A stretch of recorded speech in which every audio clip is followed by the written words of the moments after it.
Well, today is Jobs Friday, but before I get to the jobs report, I want to talk a little bit about the escalation of the trade war. In fact, some of the stories I'm reading are that the trade war began today or last night. A lot of the tariffs are finally being imposed. And of course, the markets reacted positively. The Dow was up 100 points today. In fact, the NASDAQ was up 100 points as well, which is percentage-wise a much bigger increase, 1.34% move. So, hey, who cares about a trade war? Bring it on, right? America is going to win the trade war because we've got the least to lose, because we've got the biggest deficits, right? Everybody is talking this thing up. The dollar, meanwhile, sold off today. Dollar index closed at 94, barely held the 94 handle. It traded below it briefly, despite what most people were considering a stronger non-farm payroll report. So the dollar going down despite the beginning of the trade war and despite the supposed strong jobs numbers. So again, to me, dollar topped out above 95. I expect us to crack below 94 next week. And if we break below 93, I think if we get into the 92s, I'm pretty sure the rally is over, technically speaking, and we're headed for new lows relatively quickly. But let me get back to this trade war that we're supposedly going to win. One of the most interesting things about it is when you look at the goods that each side is imposing tariffs on, right? Because when you look at that, you can see which country is really the industrial powerhouse and which country is, basically a third world country masquerading as an economic power. So here are the goods. I'm going to read off this long list of goods, but these are the goods that are made in China that Trump wants to tax American citizens for buying these Chinese goods. Here are the goods: aircraft tires, nuclear reactors, boat motors, aircraft engines and engine parts, air and gas compressors, industrial heating equipment, scales, industrial scales, cranes and other lifting equipment, bulldozers, boring machines, construction vehicles, oil and gas drilling platforms, plows, mowers, combine harvest threshers, other agricultural vehicles, dairy milkers, chicken incubators, livestock equipment, machinery for processing meats and fruits, machinery for making paper and cardboard, parts of printers and copy machines, machinery for processing molds, metals, cement, machinery for making glass products, light bulbs, machines for plastics and rubber, ball bearings, DC and AC generators, electric transformers, industrial magnets,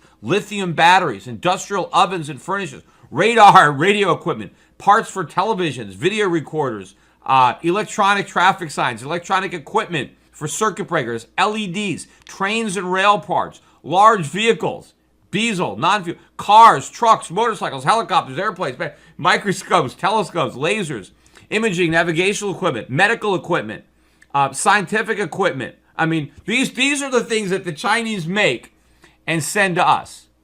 You know what? China is imposing tariffs on us. The Chinese goods: soybeans, pork, fish, orange juice, whiskey. I mean, this is stuff that you grow. This is stuff that you make. And now there's actually a longer list. Let me find, because there's some stuff. So here's a longer list on what China is taxing. So soybeans, aircraft. Okay, so we do make some aircraft, some cars, computer chips, jet engines, gold. Gold. That's one of our major exports to China. Gold. We dig it out of the ground. They buy our gold. Medical instruments. Okay, chip making, scrap paper. The paper that we just is left over. Chemical instruments. Okay, that's real. Aluminum scraps, right? Already used. Frozen pork, fresh pork, ethanol, fruits, nuts, wine, plants, ginseng, stuff like that, herbs. I mean, look at what we make. We don't make anything. I mean, we have a few things, but mostly it's what we grow, right? The businesses that are most impacted by the tariffs in China are the farmers, agriculture, because now our agricultural products will be less competitive in the Chinese market than maybe the agricultural products of Australia or South America or Canada. So maybe the Chinese will buy fewer, pork bellies or soybeans from America, and they'll buy more soybeans from some other agricultural economy. But the point is that China is now the industrial powerhouse that has real manufactured goods, and we're like a colony of China where we just, we grow stuff, right? We can make what we can pull out of the ground. I mean, if we didn't have natural resources, what would we have? If we didn't have fertile farmland, right? If we didn't have gold mines with gold that they can pull out of the ground, the Chinese, they should really increase their imports from America by buying more of our gold, right? Because obviously that's going to benefit them because they can be buying gold as they're getting rid of their dollars. But America is not positioned to win this trade war. Look, China can buy food and beverages from anybody it wants. I mean, anybody can grow this stuff, right? You got farmers all over the world. What China has is far more valuable than what we've got.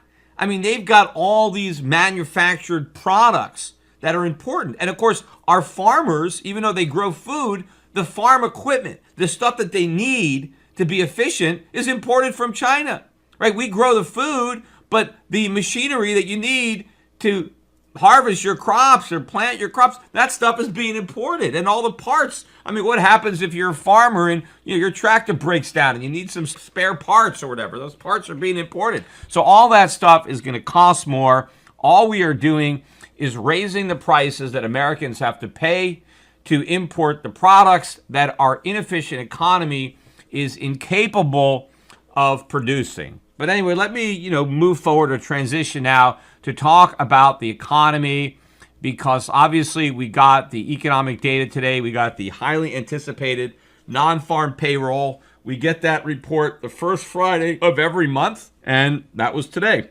And they were looking for 190,000 new jobs, and we got 213,000, a beat. Not only did we beat the consensus, but we revised the prior month's 223,000 up to 244,000, so more jobs.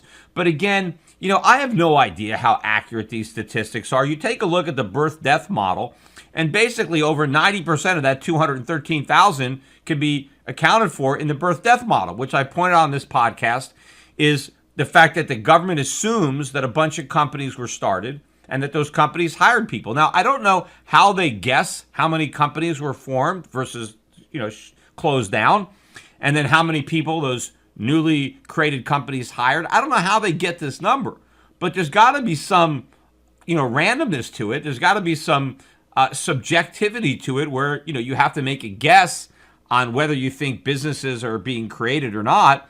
So, I mean, how do they even know how accurate this number is? It could be off by a mile. And of course, they end up, they go back a year later, and they revise them once they get better information. But right now, it's all a guess. But of course, Wall Street puts so much stock into, is the number above 200,000 or below it, when really we have no idea what the number is. The unemployment rate actually notched up. It was 3.8% last month, and they were expecting it to stay at 3.8%, and instead it notched up to 4%. So we'll see. Maybe 3.8% was the low, and it's uphill from here. We'll see. I mean, if that's the case, maybe Trump will stop tweeting about the unemployment rate. Private payrolls, also better than expected. The labor force participation rate actually notched up from 62.7 to 62.9. That is probably why the unemployment rate jumped up, because when people who are not participating in the labor market are now participating, if they're participating without a job, they are now unemployed. And so that is what happened. You have more people looking for work.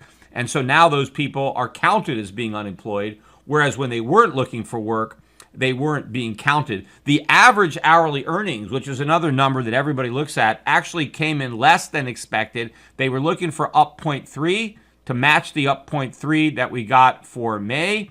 And instead, the June number was up 0.2.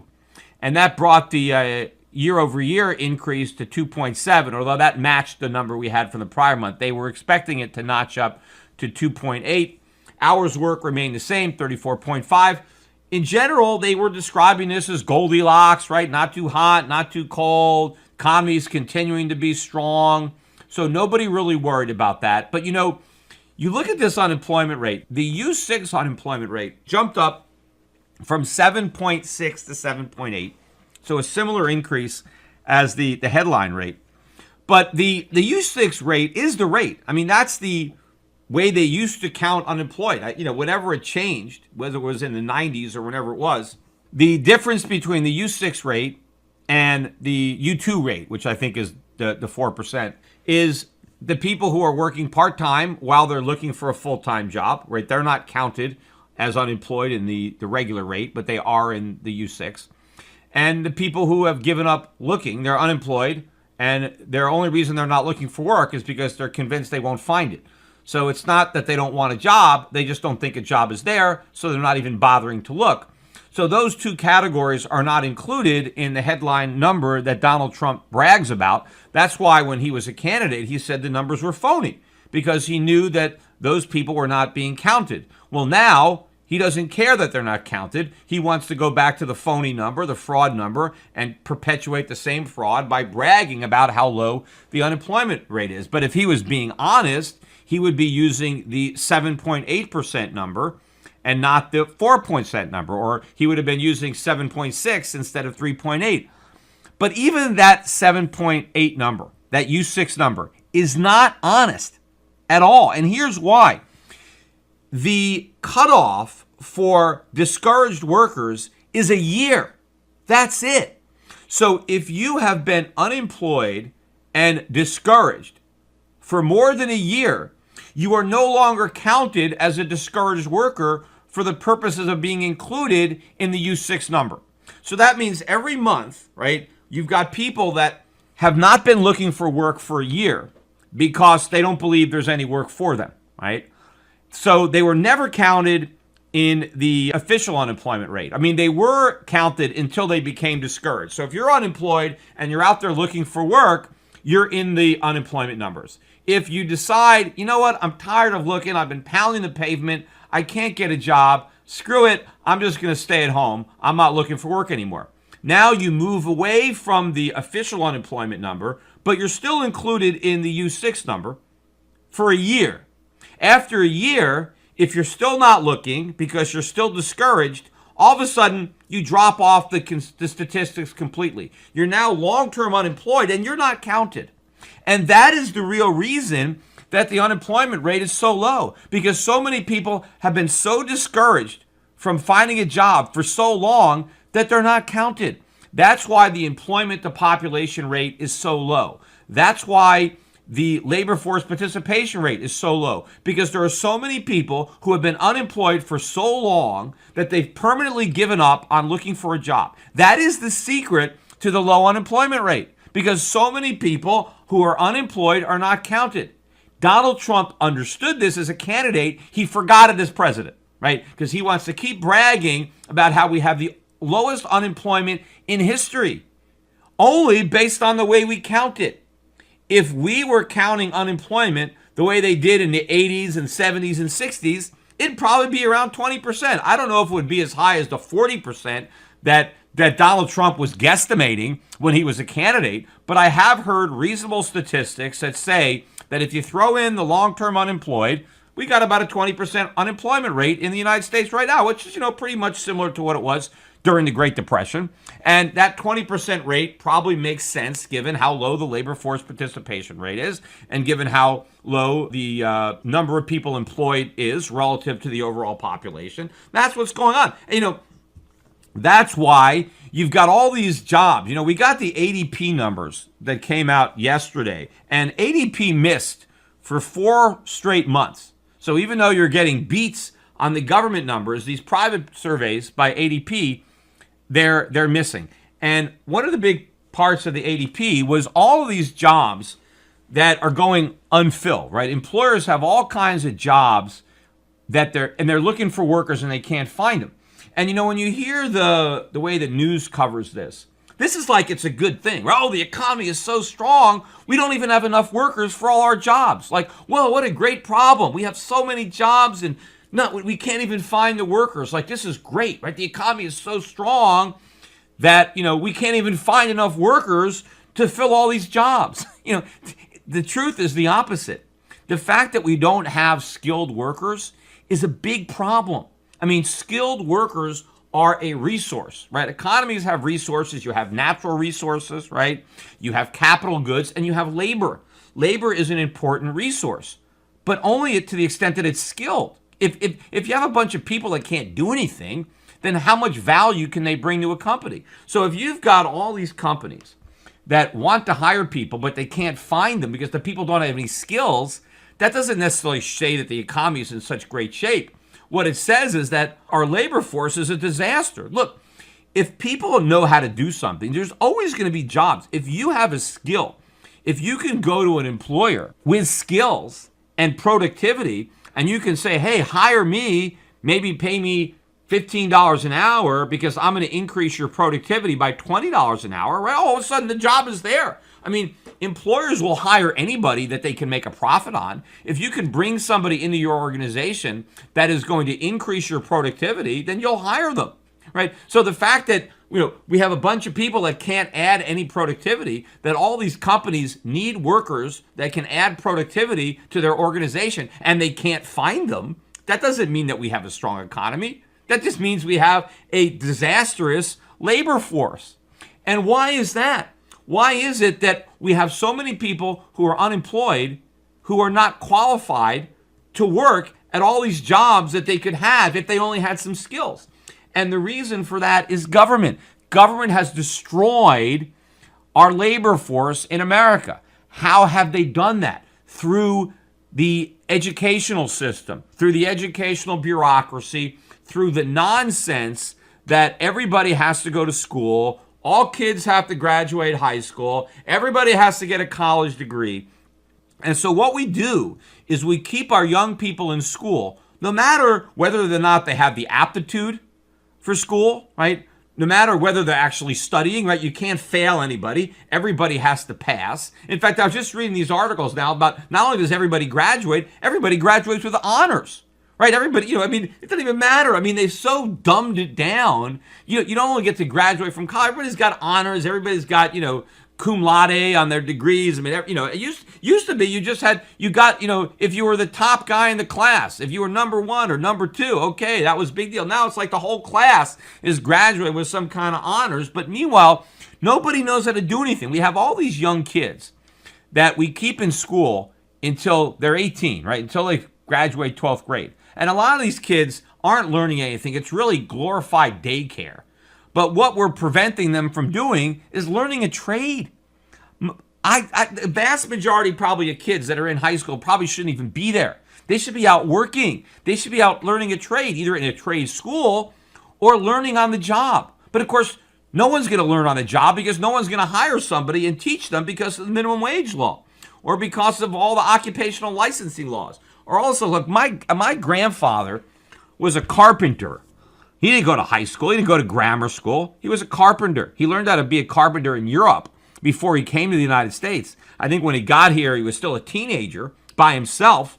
Didn't even speak any English, but he was able to get a job, and he eventually, bought a house, had a wife, 8 kids, raised them.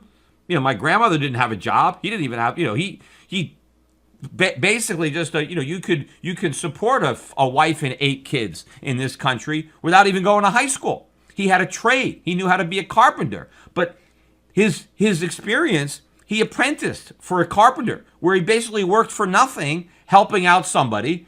And that person, while my grandfather was working for nothing, he learned how to be a carpenter, right? He paid his dues. He assisted a carpenter.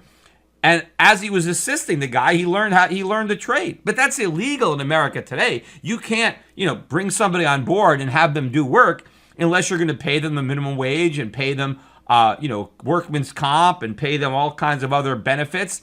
To hell with that. People say, I'm not going to pay somebody and train them. You want me to train you?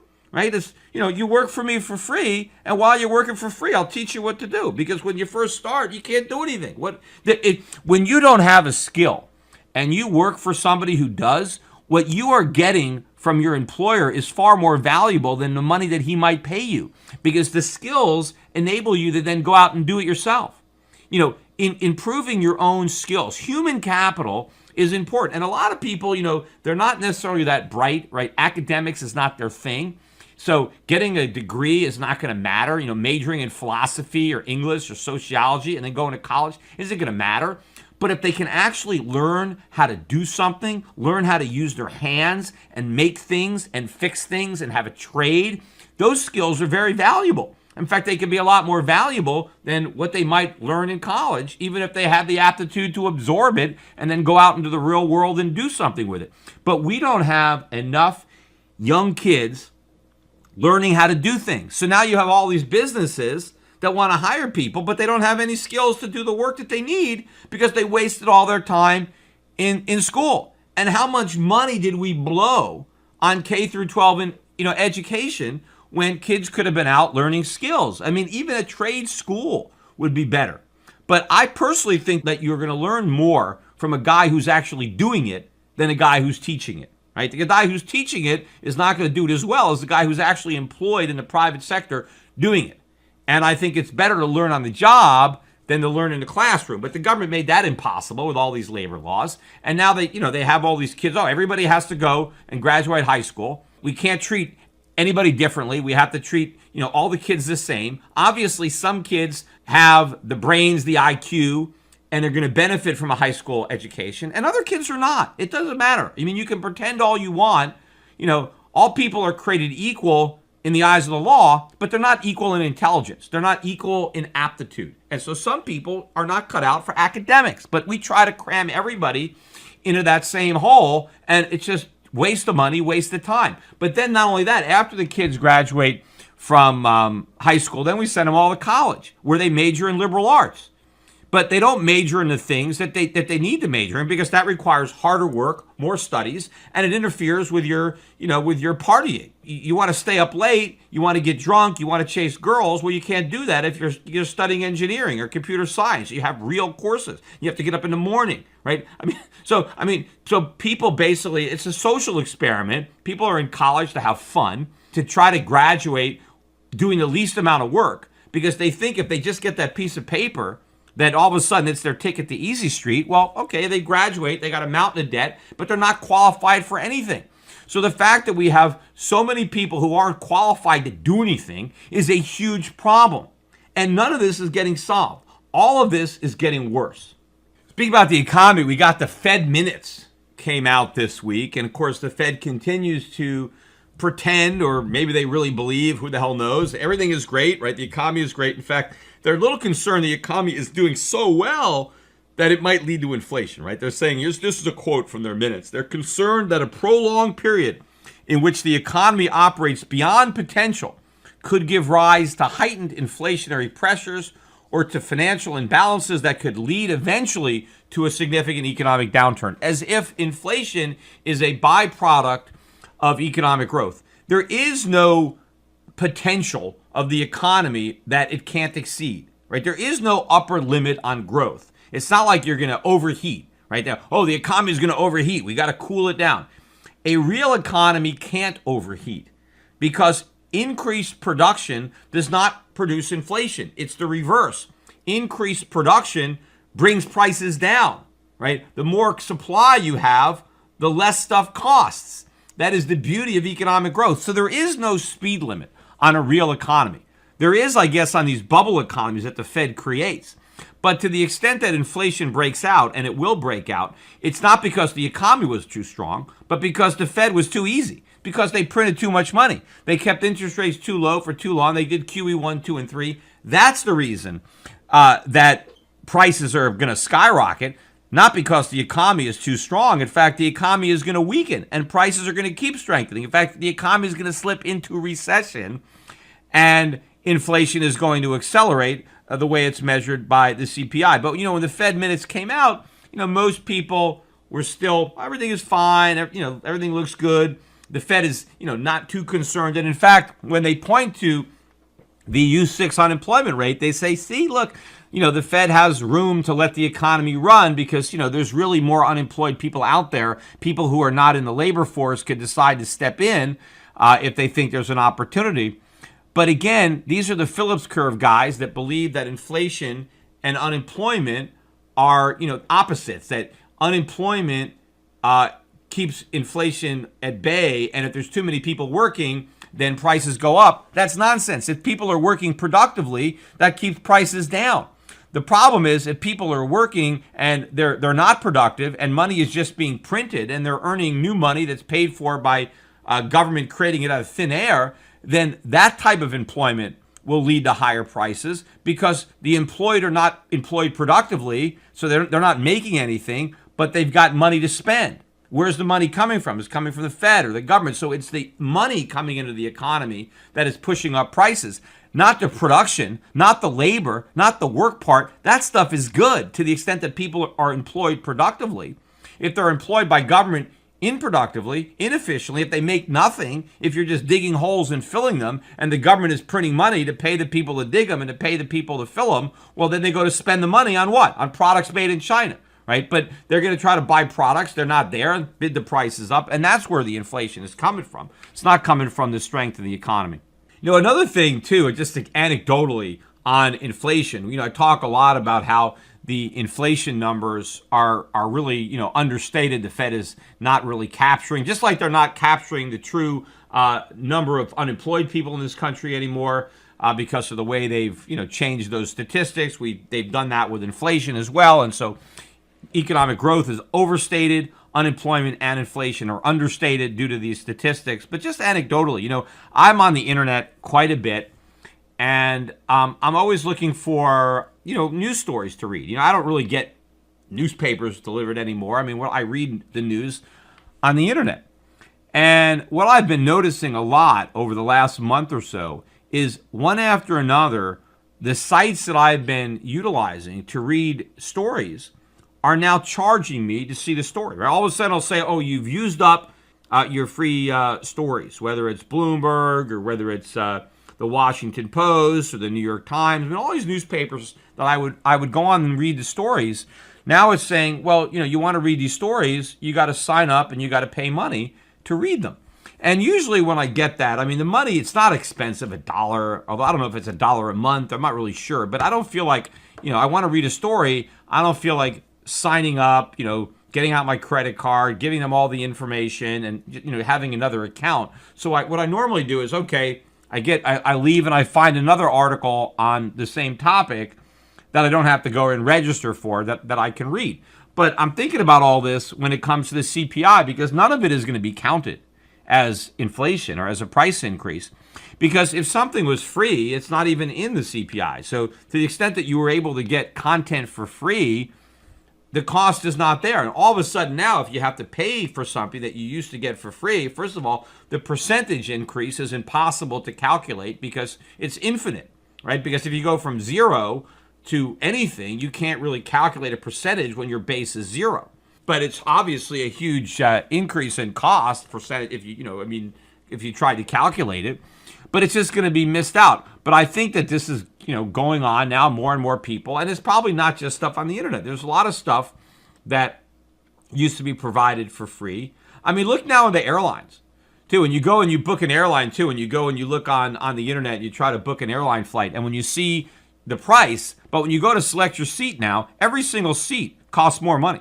Then the actual price means nothing because that's just the opening bid. And then as soon as you get on there, and it's not like, that even the seats, towards the rear, sometimes even the middle seats cost extra. It's hard to find a seat that you don't have to add some kind of premium on top of it. But I don't know if any of these costs are built into the CPI when it comes to ticket prices, because they might just take the actual ticket price that they display, when you go online and you search, and it'll give you the exact fare.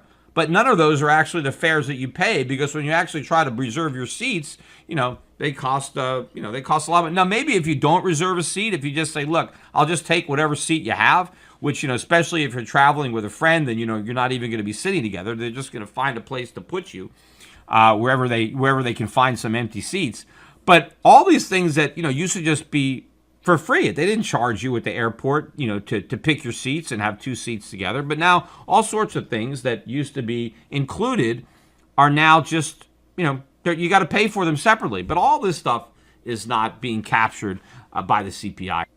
I wanted to go back to and talk a little bit about the podcast that I did on July 4th or the July 3rd about Dependence Day being nothing to celebrate. And I know just looking at some of the comments, I know one thing that I want to kind of clarify, because I didn't really get a chance to get into it, was, when I talked about the idea of America, where it's the rugged individual, people fend for themselves, take care of themselves, right? The government is not supposed to give us stuff. That's not why we have governments. We have governments to protect what we have, right?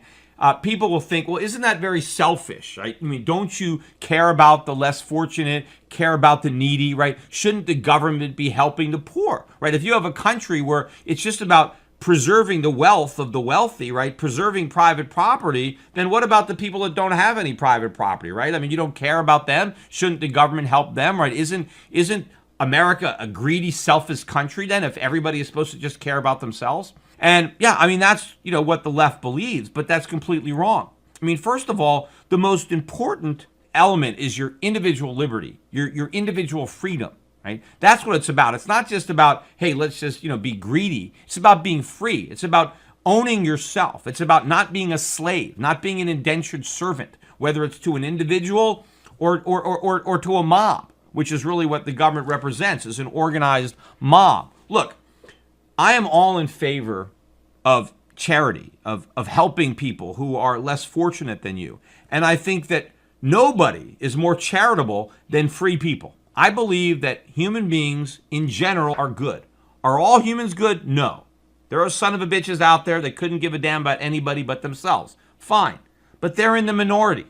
The vast majority of people are very considerate and caring of their fellow man and want to help people who can't help themselves, who are, fall on hard times. I just don't want government to do that, because government can't do that. And if you enable government to do that, what you're doing is you're legitimizing theft. If you see somebody who is needy or poor and you want to help them, go right ahead. Right? But what you can't do is rob somebody else. You can't be Robin Hood. You can't say, here's a rich person who has too much. Here's a poor person who doesn't have enough. It's not fair. I'm going to go take some stuff from that rich person and give it to the poor person to make it fair. I'm going to redistribute some of that guy's wealth to somebody who needs it and doesn't have it. Most people would acknowledge that that's wrong, right? Even liberals would say, yep, you can't go directly and steal from one person and give to somebody else. And, of course, you can't even steal. I mean, you can't use your own poverty as an excuse to steal from somebody, right? You just can't go rob a store and steal some food because you're hungry, right? People might understand why you committed that crime, but they still say, look, you're not allowed to steal. You can ask the store owner, to give you some food because you don't have any money to pay for it, but that doesn't justify, right, going out and stealing it. When you introduce an intermediary, it doesn't change the dynamics, right? If I can't steal from somebody myself, then I can't elect somebody to do it for me, right? If you have a group of people that get together and vote for a politician to take money from somebody who didn't vote for that politician, and now, we're electing somebody to steal, it's still theft. I mean, that's why I forget who defined elections that way, but it was an election is an advanced auction on the sale of stolen goods. Well, you're not allowed to steal goods. You're not allowed to auction them off. But that doesn't mean that poor people aren't going to get helped. They're helped by voluntary charity.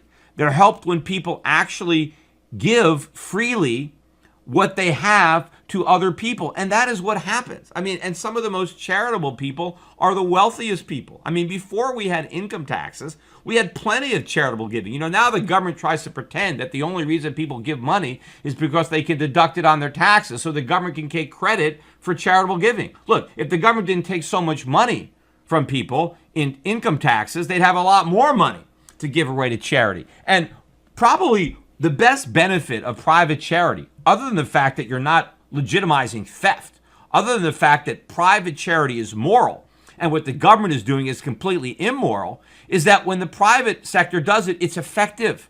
When the government does it, it just perpetuates poverty. See, when people are giving their own money away, they really want to make a difference, right? If they're giving money, they want to make sure that the money that they worked hard to earn isn't being squandered. They want to make sure that the person or the charity who's getting the money is deserving of the money, is going to be efficient with the utilization of that money. They're very careful to try to weed out fraud and abuse, because after all, it's their money. They want it going to people who actually need it, and they want to help lift people out of poverty. They don't want to perpetuate poverty. They want to give people a hand up, right? Not just a hand out. They want to help people out of poverty so they stay out of poverty. It's the exact opposite with government. Government is extremely inefficient and wasteful. They waste all the money they get. Maybe private charities, let's say if they raise $1, maybe it takes 10 or 20 cents to administer the charity, and 80 cents goes to 80, 90 cents goes to the people they're trying to help. It's the opposite with government. Government bureaucracy is probably going to consume 80 to 90 cents of the tax dollars. And then there's like 10, 20 cents left over for the poor people, right? The poor people get nothing. It's the bureaucracy that gets everything. But then governments don't want to lift people out of poverty. They want to perpetuate poverty, because all these government agencies are there to generate business for themselves. They all want to get bigger. They all want to hire more people. So if you have a government agency that's in charge of, giving money to poor people, they want to create more poor people, so now they can have a bigger budget and they can have more power.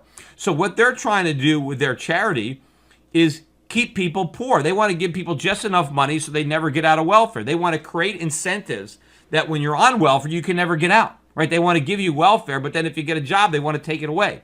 And they want to find a way to trap you in poverty, because that way they can keep their program going. And of course, if they keep you trapped in poverty, you're going to keep voting for the politicians who you think are going to help you, right? That was Harry Brown said that quote that, government is great at breaking your leg and then giving you a crutch and then saying, see, look, without me, you couldn't walk. So, people don't realize, just like with the student loan problem, even I hear the left complains now about all the student debt that's out there. Yeah, because of the government. Who led them down the path? Who guaranteed those loans? Who made those loans? It was government. Government went us, we're going to help you students, in exchange for your votes, we're going to give you student loans if you vote for us. And the students think they're getting something for nothing. But now all of a sudden the colleges are jacking up their tuitions. The beneficiaries of the government loans and the government guarantees are the colleges, who can overcharge for the degrees, and the banks, who can make loans without risk. I mean, those are the winners. The losers are the poor students who are voting for these politicians because they think they're getting something for nothing. But I've said that over and over again. When a politician tells you he's going to give you something for nothing, you better watch out, because it always costs something, right? Whatever the government puts in your right pocket, they're taking it out of your left. You just don't notice it. I think it's funny because my son pointed this out to me. My older son was watching a YouTube video from the Young Turks. And even the Young Turks now are talking about this bubble economy, all the student debt, all the auto debt and the credit card debt and the stock market bubble, and how the unemployment rate isn't real, and how the people have jobs, but they're crappy jobs, and they're not. I mean, they're basically saying all the things that I was saying when Obama was president that they weren't saying, but now all of a sudden Trump is president and they're saying it, right? They probably would have made fun of me for saying this stuff when Obama was president, but now that Trump is president, the economy's a bubble created by the Fed. They're printing too much money. The jobs are phony. It's all going to come crashing down. Yeah, they're right. It is all going to come crashing down. But the hypocrisy is on both sides, right? Because Trump is flipped, so now so have the left. Now the left is saying the economy is a bubble, and Trump is saying it's great. But when he was running for office, he was the one that was saying it was a bubble. But again, this is exactly what all the Republicans did when George Bush was president. It really pissed me off then, and it pisses me off more now. They talk about how great everything is, the Goldilocks economy, it's perfect. They want to keep patting Bush on the back for the tax cuts, and how, because, this is so much better than when we had Clinton as president, because now we have a Republican in there and the economy is booming. And it was all nonsense. It was all a big bubble. But the Republicans refused to admit it. Well, now we have an even bigger bubble, and the same Republicans refuse to admit it. But now you've got the left that's now talking about the bubble, which is why when this bubble pops, it is going to blow up the Republicans' chances in 2020, because they own the bubble and they're going to be blamed for it. And the left is going to be able to say, see, we told you so, right? And they're going to come in with their socialist mandate. And that's going to be the end of it, right? I mean, then we're going to go full board. Now, I was looking at an example of how ridiculous these double standards are, too. I was reading these articles about this guy who's a cast member, was a one of the bachelors in the TV show The Bachelorette on ABC, right? And The Bachelorette was the spinoff of The Bachelor. So you got one woman, and she's got a bunch 20 guys, and she's going to try to find her husband. And every week they eliminate a couple of guys until eventually it's down to one guy, and they get engaged, and sometimes they actually do get married. Most of the times they break up. But apparently one of these contestants on there had to apologize, officially come out and apologize, because it came out that on his Instagram site, he liked some posts that were kind of jokes at the left. That's what they were. They were jokes. They were kind of making fun of the transgender issues. They were making fun of some of the immigration issues. I mean, I looked at all the posts that this guy, all he did is like it. He didn't say anything. He just clicked on it that he liked it, right? Maybe he thought it was funny, right? Because they were clearly jokes. One of them, I think there was a guy that was standing by a wall, and he had a kid in his arms, and it was a joke about maybe throwing, this is what happens when we get a kid, or he's throwing him back over the wall. There was some stuff with Caitlyn Jenner and a bat. I mean, there was just, some of them were okay. I mean, kind of funny. I mean, sure, some of them are in bad taste, and they're making fun of people, but that's what humor is about. Humor is about making fun of people. I mean, you ever go see a stand-up comedy show? I mean, that's all they do is make fun of people. They make fun of everybody. I mean, that's what makes it funny. I mean, a lot of these guys just make fun of themselves, right? Self-deprecating humor is pretty popular. But look, yeah, we like to make fun of people as a joke, right? So the left can't take a joke now because this guy found some of these things funny. I mean, it's obviously a joke. None of it is serious, right? And I'm sure the left makes jokes about the right all the time, right? I mean, sure, no problem. And I'm sure if this guy had liked a joke about Trump, or about any real conservative or libertarian, right? If there was something, somebody had put up a picture and it was making fun of some Republican position, and a guy on the left said that he liked it, hey, no big deal, right? No big deal. But if you like something that supposedly offends somebody, then you gotta make this big public apology. He had to take down his entire Instagram page, and he had to put up something else. He had to apologize for offending people by liking a joke that some people were offended by. Everybody is offended by jokes, right? Or or they shouldn't be. I mean, look, people tell Jewish jokes. Sometimes I laugh at them. Sometimes I tell them myself, right? Big deal, right? It's humor, right? People find certain things funny. They don't take it seriously. So now the left doesn't even have a sense of humor, right? You can't even tell a joke. Talk about intolerance when you can't even tolerate humor, right? People aren't allowed to say something that's a joke, right? I mean, and it's not like they're in that bad taste. I mean, look at these things. None of them are horrible. None of them are off the charts. They're just, so it could be a little offensive. Yeah, nobody has a right not to be offended. Remember when I read through that section of the Declaration of Independence, and we talk about what government is there to do. They're there to protect your liberty and protect your property, but they're not there to protect you from being offended, right? Nobody has a right to walk through life without being offended. I mean, because when you live in a free society, what some people do is going to offend you. What some people say is going to offend you. That is the trade-off, because you know what? You're allowed to offend other people. You can say things that other people are offended by. You could do things that other people are offended by. See, that's, again, all this stuff about discrimination. You don't have a right not to be discriminated against. If people want to discriminate against you, they're going to do it because that's their right. And you have the same right, right? And the government is not there to make sure that people don't discriminate against you, because that's what freedom is about. Freedom is about people doing things that you may not like, that you may not agree with. Nobody is obligated to help you. Nobody is obligated to give you a job. Nobody is obligated to bake you a cake, right? You need to take care of yourself, right, the best you can, and allow other people to do that. And if there are people who are less fortunate than you and you want to help them out, then go ahead and do it. But don't think that the government is there to steal from other people. I find that a lot of times the liberals are extremely charitable with other people's money. They're all high and mighty when they're talking about how much the rich should pay, right? Oh, yes, this is a great cause. Let's tax the rich. Well, donate some money yourself, right? If you think it's such a great cause, why don't you support it? Why do you have to force somebody else to support the cause? Go support it yourself.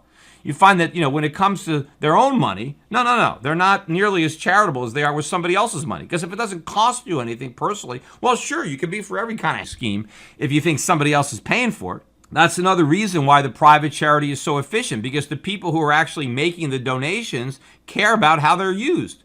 If it's somebody else that's paying for it, you don't give a damn. Anyway, I'm going to wrap this podcast up. I've been talking for longer than I thought. But I think one thing I wanted to mention, I did see more and more of these articles now that were written about the Bitcoin debate that I did with Eric Voorhees. And again, if you haven't watched it, it is up on my YouTube channel. But almost every article that I read, either in the headline or very quick, it's about how I was defeated, how I lost. So that seems to be the whole point of the debate, was so I could lose, right? They all knew I was going to lose because, they were all going to vote the way they voted, right? That they all came in not in favor of Bitcoin, and then they were convinced by my opponent that Bitcoin was going to succeed, but somehow they thought it was going to fail before the debate. So the whole idea was to show that I got into this debate and I lost, to kind of validate the future of Bitcoin. Right, that's really the purpose. Not that we had a debate, but that Peter Schiff lost and the pro-Bitcoin guy won. So in a way, I feel kind of a little bit duped about that. Kind of like, did they use me just so they can support this? But Reason Magazine. I've done stuff with them, and they're pretty much a libertarian. But maybe they are somehow caught up into this whole Bitcoin mania. And so one way to promote Bitcoin is to somehow to discredit me by saying that I lost the debate. But I think anybody, if you watch that entire debate, and apparently people are complaining about the sound, but I didn't record it. It got recorded, so that's the only quality that we have. But I listened to it. You could hear it. But I think if you actually listen to that debate from the beginning, I think it's pretty clear that I did not lose that debate.